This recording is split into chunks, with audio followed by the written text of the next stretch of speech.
Bueno, vamos ya al último tramo de la clase de hoy, así nos vamos a ver Argentina. Vamos a hablar un poquito ahora de la bolilla 10.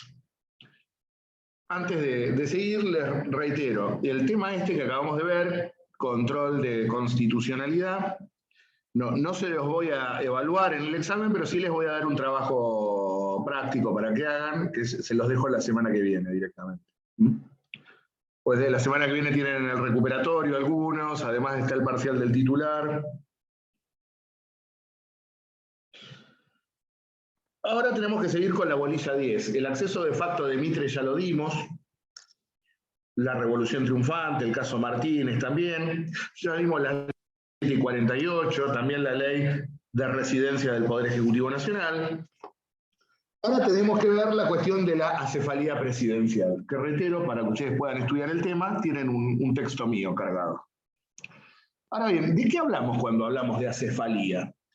Cuando hablamos de acefalía nos estamos refiriendo a un término que viene del griego, aképalos, que significa sin cabeza.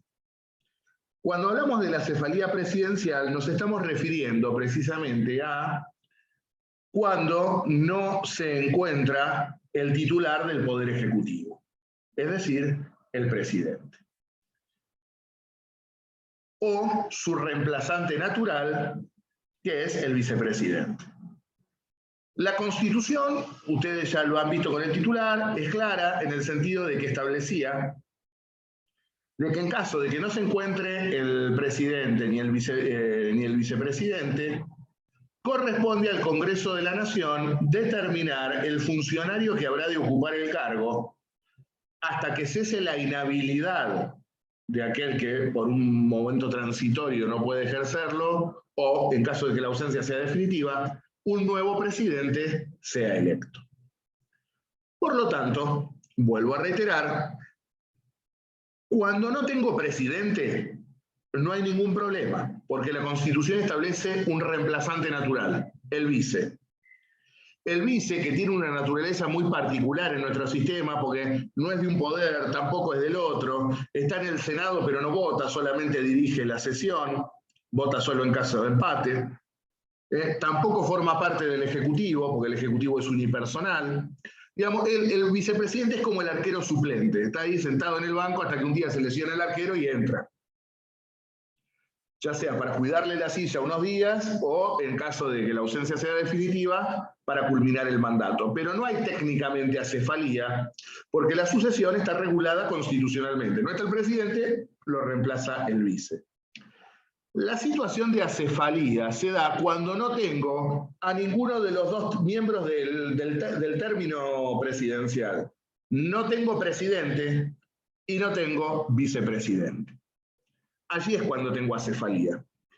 Y vuelvo a reiterar, ¿qué decía la Constitución? La Constitución decía que le corresponde al Congreso determinar qué funcionario ocupará el cargo, hasta que cese la inhabilidad o un nuevo presidente sea electo. Hay dos formas constitucionalmente válidas de regular la acefalía. En cada caso concreto, se reúne el Congreso y elige el funcionario que debe reemplazar al presidente,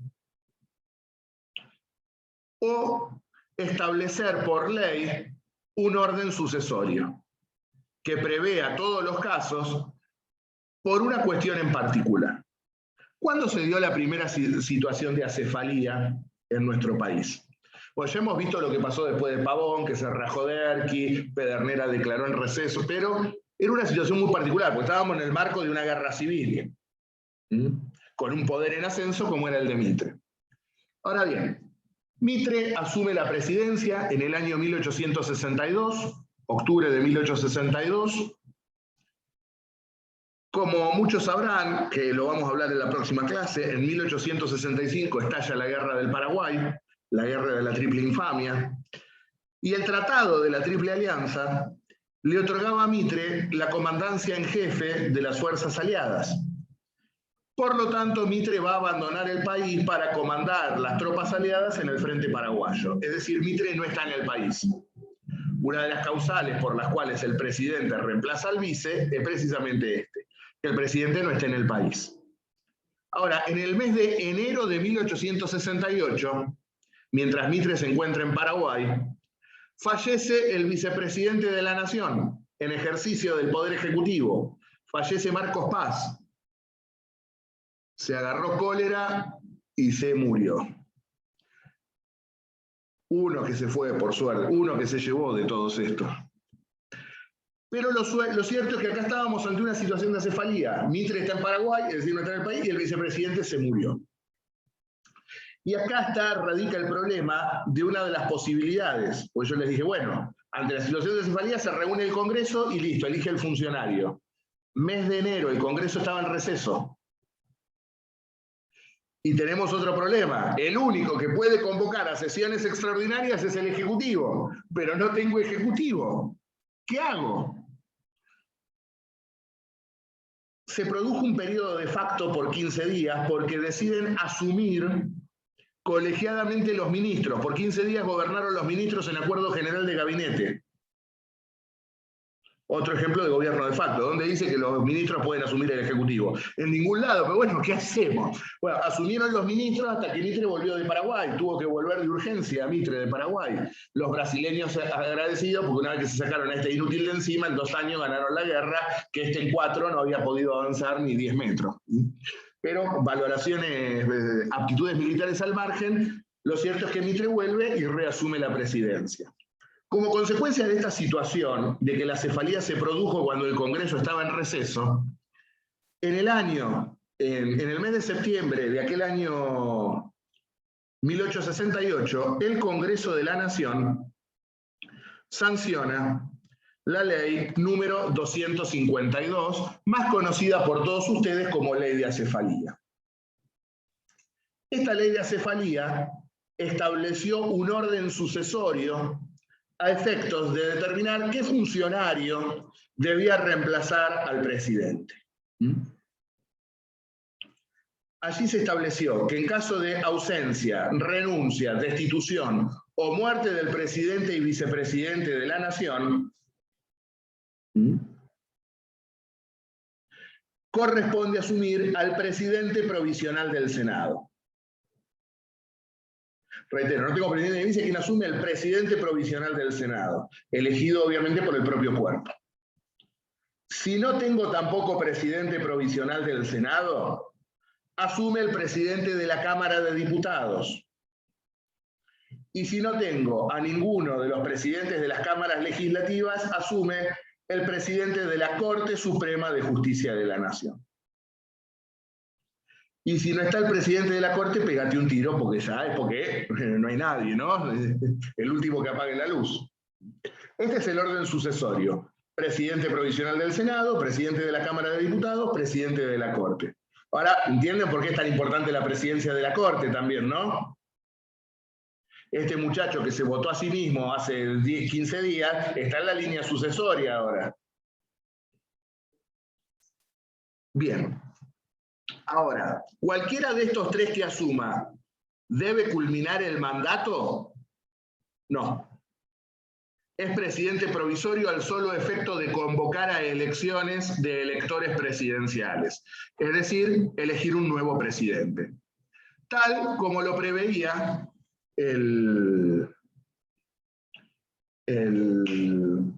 la Constitución Nacional. El Congreso designará al funcionario al efecto de convocar a elecciones. En el término de 60 días debía convocar a elecciones para elegir un nuevo presidente. Sancionamos la ley, no tuvimos acefalía por muchísimo tiempo. Podemos mencionar algunas situaciones que se dieron de sucesión de vice a presidente.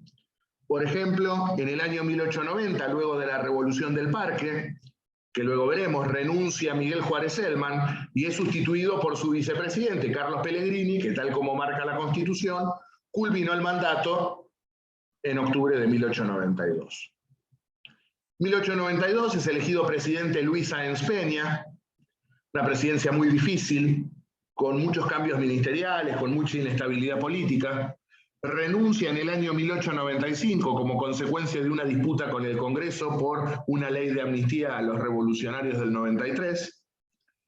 tal como marca la Constitución, lo reemplaza su vice, José Evaristo Uriburu, quien culmina el mandato abierto por Sáenz Peña en 1898. Después vino la segunda de Roca, duró 6 años. En 1904 es elegido Manuel Quintana. Manuel Quintana fallece en marzo de 1906, la primera vez que un presidente moría en el ejercicio de sus funciones. Lo reemplaza, tal como marca la Constitución, como marca la plena sucesión constitucional, su vicepresidente. Ay, ¿por qué nombrarlo justo un día que juega Argentina, no? Tenía fama de José Figueroa Alcorta, lo apodaban Yetator. Si pierde Argentina hoy ya saben por qué, porque lo nombré. Lo cierto entonces es que este personaje culmina el mandato abierto por Quintana. En 1910 es elegido Roque Sáenz Peña, el autor de la célebre ley electoral. Muere como consecuencia de una sífilis contraída en la Guerra del Pacífico en el año 1914. Y lo sucede, tal como marca la Constitución, su vicepresidente Victorino de la Plaza. Por lo tanto, hasta ahora estamos dentro de lo que marca la Constitución. No está el presidente, lo reemplaza el vice. Podemos seguir en el año 40. El presidente Roberto Marcelo Ortiz, elegido en el año 38, debe delegar el mando, producto de que se estaba quedando ciego como consecuencia de un desprendimiento retinal producido por la diabetes. Lo reemplaza. Primero se delega el mando en el vicepresidente, fue vicepresidente en ejercicio del Poder Ejecutivo, Ramón Castillo, hasta que definitivamente en mayo de 1942 Ortiz renuncia y Castillo pasa a ser presidente propiamente dicho. Luego vino el golpe del 43, las 2 presidencias de Perón, la revolución fusiladora del 55 al 58, y en el año 58, con el peronismo proscripto, es elegido presidente por la Unión Cívica Radical Intransigente Arturo Frondizi, luego de un pacto con Perón en el exilio, acompañado por Alejandro Gómez en la fórmula presidencial. Frondizi y Gómez tuvieron un entredicho. Gómez no estaba de acuerdo con la política petrolera llevada a cabo por Frondizi. Algunos sostuvieron que hubo una conspiración de Gómez para desplazar a Frondizi del gobierno. Lo cierto es que frente a todos estos rumores, Gómez, en un gesto de dignidad bastante poco común en la política argentina, dice: yo no puedo ser útil cuando se rumorea que estoy conspirando contra mi presidente. Noviembre de 58, Alejandro Gómez renuncia a la vicepresidencia.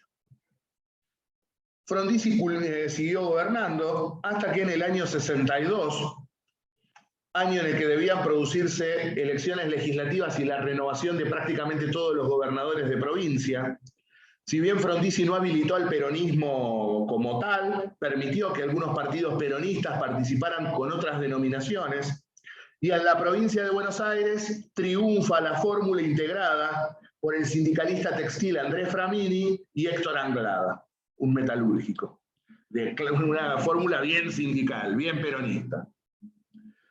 Frente al triunfo peronista en Buenos Aires, el gobierno de Frondizi sucumbe, hace agua por todos lados, había estado hackeado por constantes planteos militares, como luego veremos, y si bien Frondizi anula las elecciones e interviene en las provincias en las que había triunfado el peronismo, sus horas como presidente estaban contadas, y el 28 de marzo de 1962 las Fuerzas Armadas le comunican que ha dejado de ser presidente.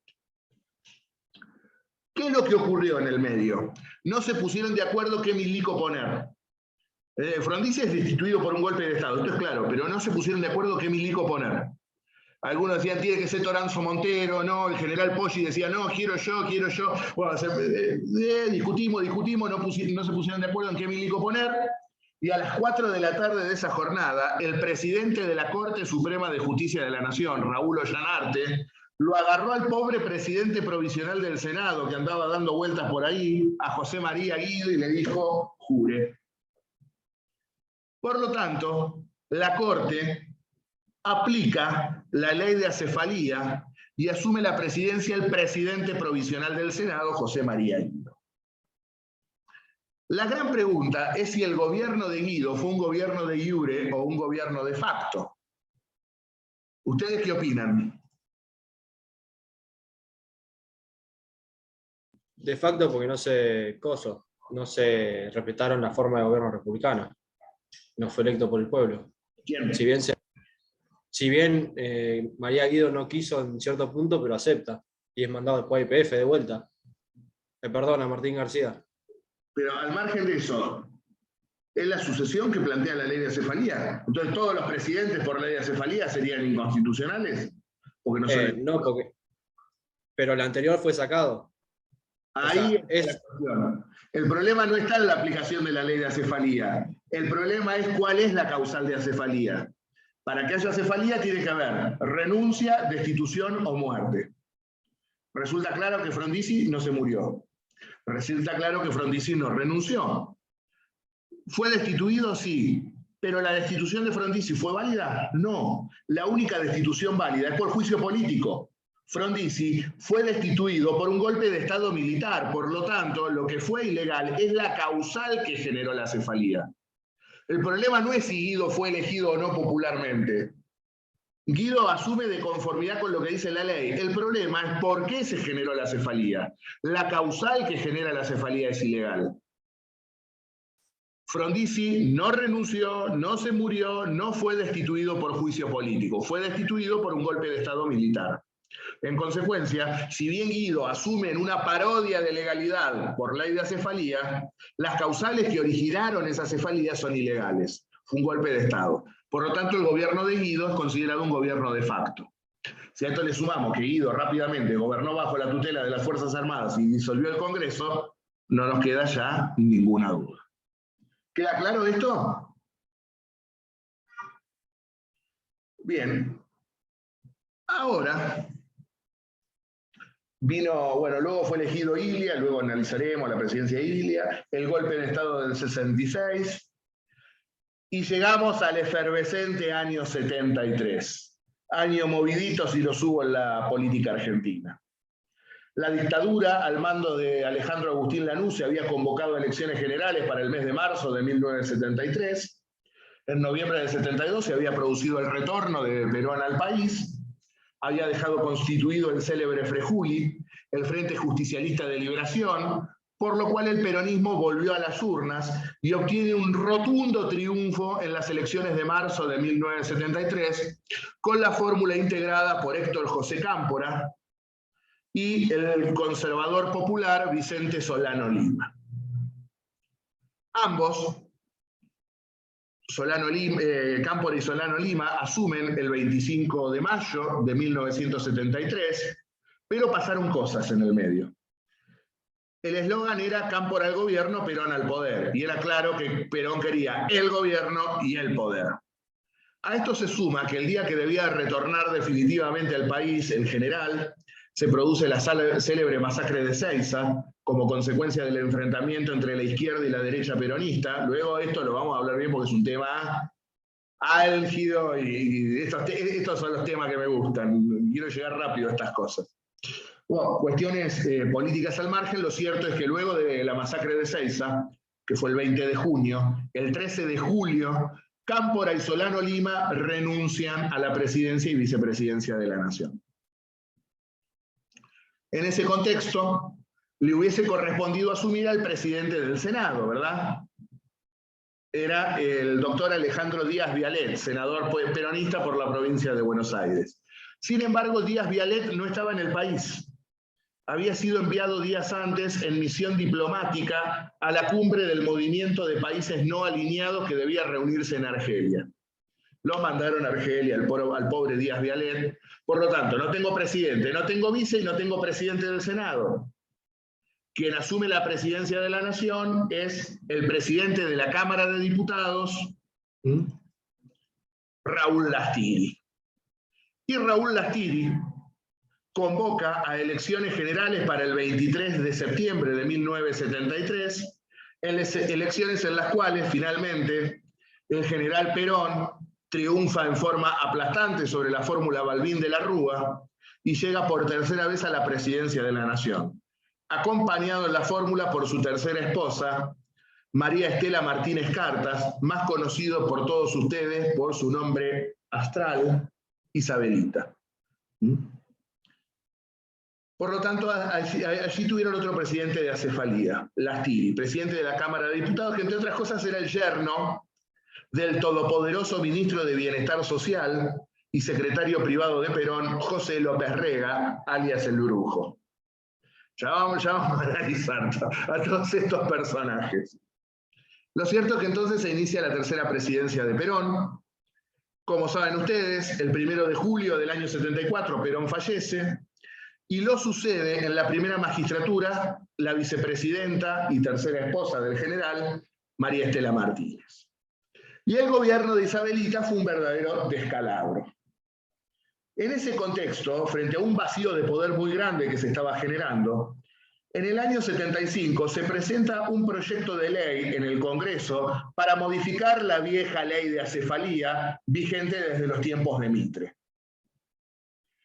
Este proyecto, que modificaba la ley de acefalía, estipulaba que en caso de renuncia, destitución o muerte del presidente y vice, el Congreso tendría la potestad de nombrar a su sucesor de una nómina de distintos funcionarios que incluía a miembros de la Corte, legisladores o ministros del Poder Ejecutivo, y sin necesidad de fijar un plazo para llamado a elecciones.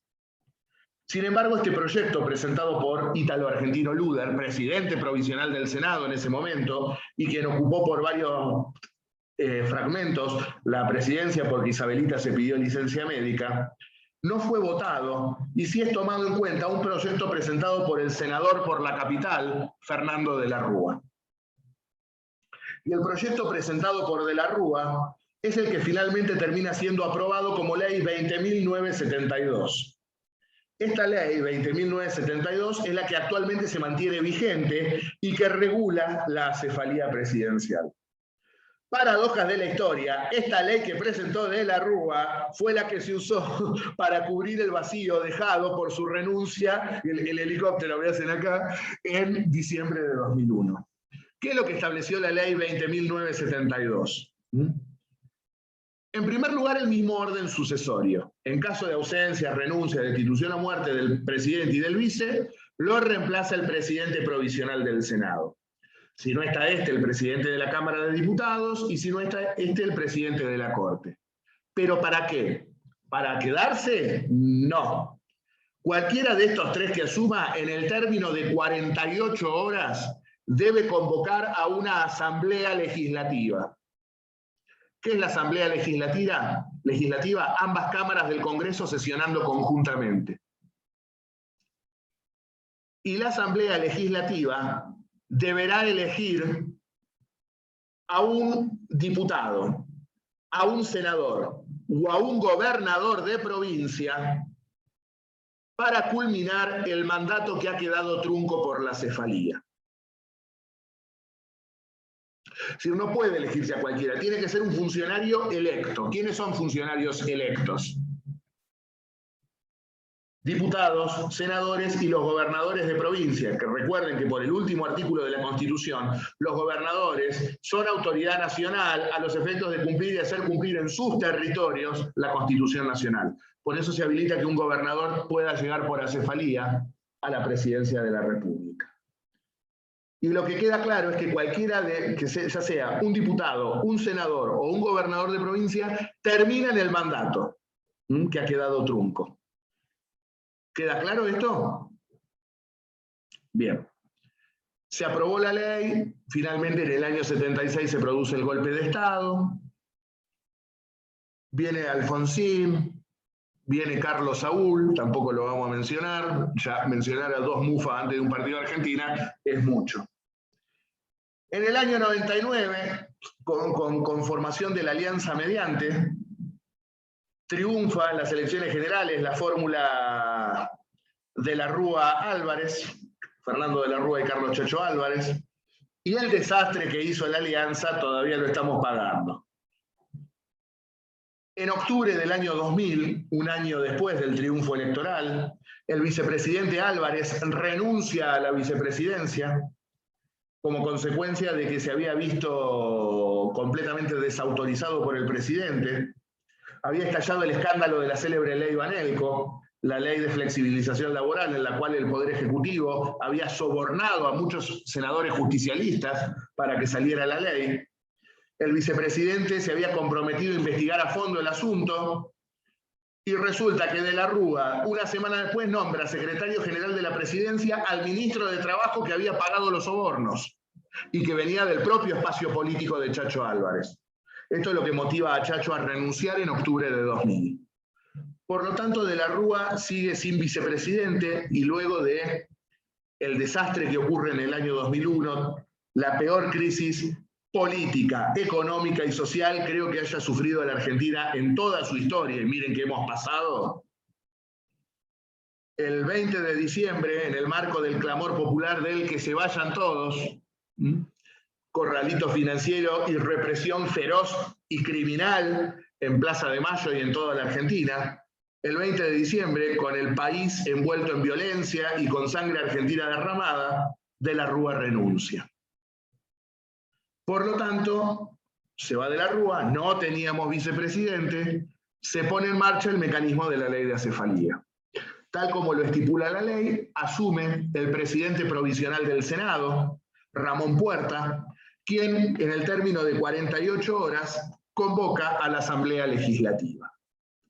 Ramón Puerta era senador peronista por la provincia de Misiones, convoca a la Asamblea Legislativa, pero el problema es que no estaban todos de acuerdo en quién elegir, y fue muy hábil para mover los hilos en el Congreso el entonces gobernador de la provincia de San Luis, Adolfo Rodríguez Sá. Finalmente, el peronismo estaba dividido en los gobernadores de las provincias chicas y los tres grandes. Por otro lado, los tres grandes eran el gobernador de Buenos Aires, el de Santa Fe y el de Córdoba, Reutemann, de la Sota y Rucauf, que en realidad el hombre fuerte de Buenos Aires era Duhalde, el senador Duhalde. Finalmente, entonces, se elige Adolfo Rodríguez Sá, gobernador de la provincia de San Luis, como presidente. Congreso, con la ley de acefalía en marcha, designa a Rodríguez Sá. Sin embargo, la ley por la cual designan a Rodríguez Sá viola abiertamente la ley de acefalía. ¿Por qué? Porque la ley de acefalía dice el que asuma tiene que terminar el mandato. Sin embargo, como muchos sospechaban que Adolfo se quería quedar, le pusieron plazo de duración. Tenés que convocar elecciones en el término de 3 años con ley de lemas, para que no hubiera elecciones internas. Creo que esto de que el elegido convoca elecciones respeta más el espíritu de la Constitución cuando dice que un nuevo presidente sea electo. A mi juicio, la ley de acefalía, cuando establece que el elegido culmine el mandato, es inconstitucional. Porque estás eligiendo a un tipo que no tiene mandato popular para ello. Tiene mandato popular para ser legislador o para ser gobernador, pero no para terminar un mandato presidencial. Creo que lo correcto es esto, que asuma y que convoque elecciones. Lógicamente, hasta que sea elegido el nuevo presidente, alguien tiene que gobernar. Pero para mí era correcta la ley por la cual se eligió a Rodríguez Sá, pero violaba la ley de acefalía.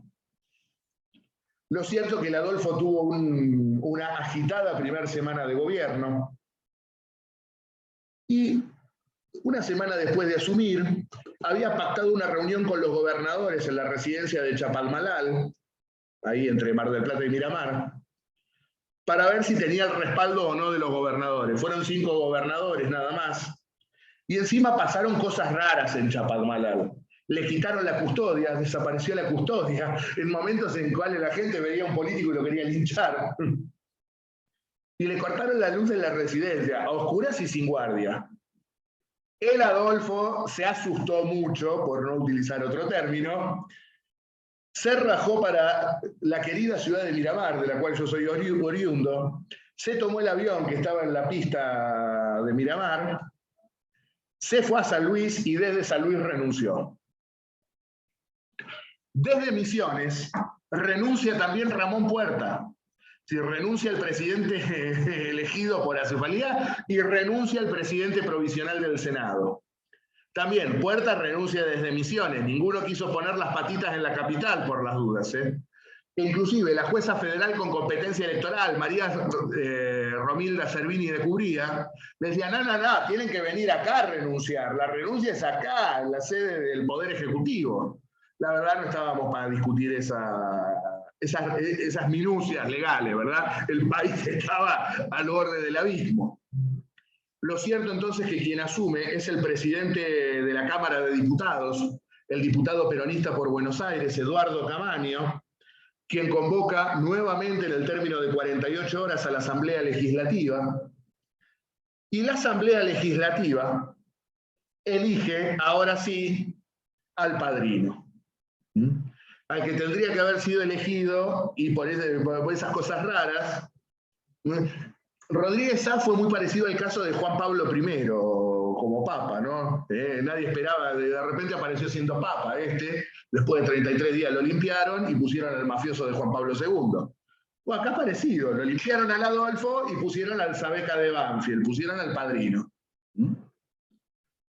La Asamblea Legislativa, con un acuerdo entre el peronismo, el Frepaso y el radicalismo de la provincia de Buenos Aires, elige a Duhalde. Y Duhalde es confirmado como presidente por el Congreso para terminar el mandato de la Rúa. Es decir, Duhalde tenía que gobernar hasta diciembre de 2003. En ese momento de la Argentina, y con una legitimidad de segundo grado y muy escasa, era muy difícil llegar, la verdad, hasta el final del mandato. Y también pasaron cosas en el medio. En el mes de junio de 2002, se produce la célebre masacre de Avellaneda, en la cual la policía de la provincia de Buenos Aires, la maldita policía de Duhalde, ni más ni menos, asesina salvajemente a dos militantes sociales, Maximiliano Costecchi y Darío Santillán, donde los manifestantes fueron reprimidos con balas, no con balas de goma, sino con plomo. Las imágenes televisivas fueron muy elocuentes, como el comisario Fanchiotti fusila prácticamente a Costecchi. Me tocó ser relator de esa causa en el Poder Judicial, así que la conozco con lujo de detalles. Lo cierto es que este hecho aberrante marca el fin de la presidencia de Duhalde. Sin embargo, Duhalde hace una cosa rara, decide renunciar, pero no renuncia y se va. Renuncia, pero dice, renuncia a partir del 25 de mayo del año que viene. Es decir, lo que presentar la renuncia y te vas. Te la aprueba el Congreso y te vas. No. Renuncio, pero a partir del 25 de mayo del año que viene. Pues claro, no estaba claro el panorama político, ni qué podía salir de una elección. Lo cierto es que entonces Duhalde, con su renuncia presentada a futuro, convoca a elecciones generales para el 27 de abril del año 2003. En esas elecciones se impone, en primer lugar, con un poco más del 24% de los votos, muy fragmentado estuvo el arco político, el expresidente Carlos Saúl, acompañado por Juan Carlos Romero, gobernador de la provincia de Salta, y Menem Romero, lo nombré, qué macana. Igual la otra vez lo nombramos y ganamos, así que no sé. Lo cierto es que estos se imponen con el 24, un poco más del 24%, seguidos por la fórmula del Frente para la Victoria, integrada por el gobernador de Santa Cruz, Néstor Kirchner, y en ese entonces secretario de Deportes de la Nación y Turismo, Daniel Osvaldo Scioli. Por lo tanto, como marca la Constitución, no se habían llegado a las mayorías requeridas para ser ungido presidente en primera vuelta. Se debía sustanciar un balotaje el 18 de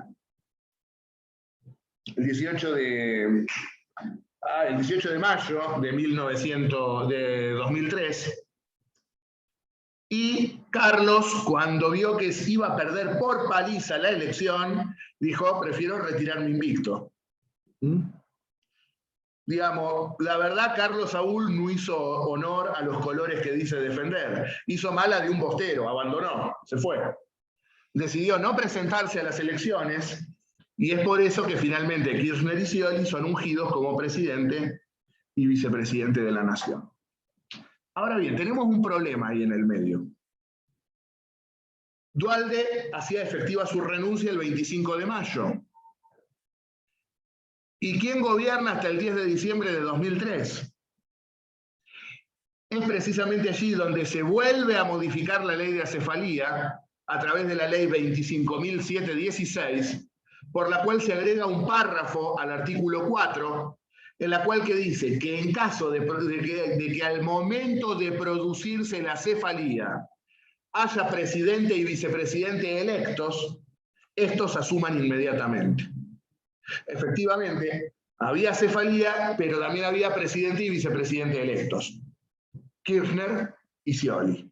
Como consecuencia de ello, Kirchner y Scioli completaron el mandato abierto por De la Rúa en diciembre del 99 hasta diciembre del 2003. Y a partir del 10 de diciembre de 2003 empieza la presidencia propiamente dicha de pleno derecho de Néstor Kirchner y de Scioli.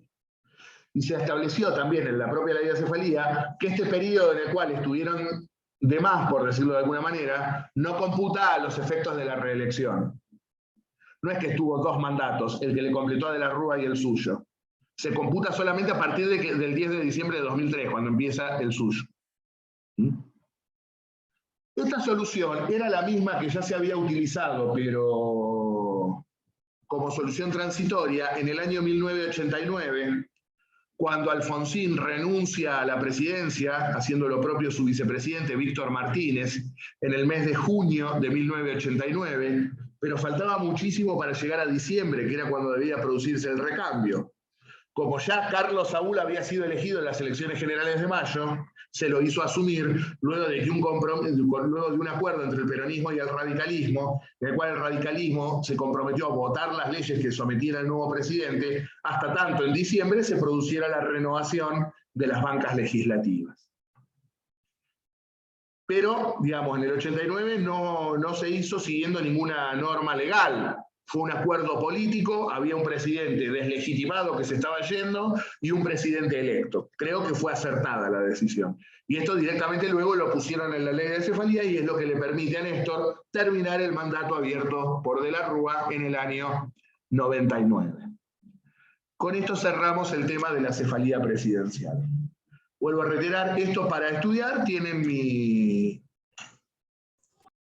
trabajo sobre la cefalía presidencial. No sé si tienen Profe, Sí. ¿y en caso de que haya una acefalía, pero por un gobernador? Eso lo determinan las constituciones provinciales. Ah, ok. Hay una ley de acefalía provincial o lo determinarán las constituciones provinciales. Acá en la provincia de Buenos Aires lo tenemos regulado por ley de acefalía también. ¿Alguna otra pregunta? Bueno, entonces vamos a dejar acá, ya la semana que viene vamos a hacer una semblanza de lo que fueron los desgobiernos de Mitre y de Sarmiento. Vamos a analizar un poquito Avellaneda y ya llegaremos a la federalización de Buenos Aires. Recuerden que el miércoles a las 4 hacemos el recuperatorio y a las 6 clase normal. Buen fin de semana, descansen y el domingo muy feliz día a todas aquellas madres que estén cursando con nosotros. Buen fin de semana. Muchas Gracias, gracias. profe. Gracias. Profe. Hasta luego.